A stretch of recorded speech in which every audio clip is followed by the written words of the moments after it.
Hello folks, welcome to another video. This one is about procrastination, and I can tell you I do procrastinate. I don't know about you, but I find that all the creative thoughts and feelings that I have somehow bottleneck while they're all trying to come out, and that actually stops me from making things. I don't know if it's just creative people or artists in general, but I think it's amazing having so many cool ideas, but at the same time, they all want to come out at once. I think there's a fart joke in there somewhere. So while we're talking about procrastination, maybe we can come up with some ideas on how to not procrastinate and to fight off that procrastination gremlin. But we're going to be winging it, a bit like my last video. If you haven't seen that, check that one out. It's a good one. Right, time to get on with the show.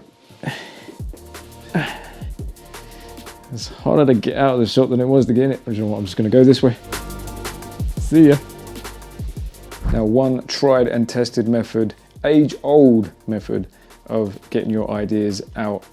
Pen and paper. Write this shiz down. You can make a list of importance, and that way you can whittle off the things that you thought were a big deal and that weren't. You can prioritize the things that are important. That way you'll have it clear. You'll be able to see the plan of action in front of you. You could alternatively use your phone, but I don't recommend it because while they're good when you're out and about, these things, they absolutely make sure that you procrastinate as much as possible. Maybe keep the note taking to a minimum on that. Another idea you can do is actually just time yourself. Give yourself 10 minutes out of your day to go and do a thing with your camera gear, and just do it. Spend 10 minutes in the garden taking photos of your cat. Just make sure that you're taking that time to practice. If you've got an idea, don't think it's too big that you can't do it. Scale back. Like I said, once you make your notes, you'll be able to find out what's most important to you. And if you've got this idea that you really want to get done, find the time to do it. Don't hang about, because this thing ain't.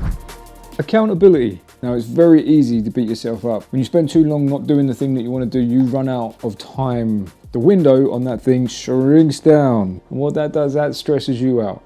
Stresses you out, you externalize, learn to take accountability for yourself. Don't beat yourself up, analyze, get better. Be better, not bitter, and progress. Accountability is a great professional trait as well as personal trait. If you're taking responsibility for your lack of action and not blaming other people around you, they will appreciate it, but you will grow and you'll actually be more inclined to be more creative. You could also try coffee. Coffee does help, greases the wheels. You could even try something new, like gardening. I'm just messing around really, but I'm enjoying it. For me, getting out and doing some gardening and spending some time in the garden is really important, but it just generally makes me more productive. And if you're more productive, you're going to start ticking things off that list and you'll get things done. So these are just a few simple tips that you can try. The only person holding you back is you, so stop procrastinating, fight off that gremlin, get to work. Right, I'm going. You can't make me. What?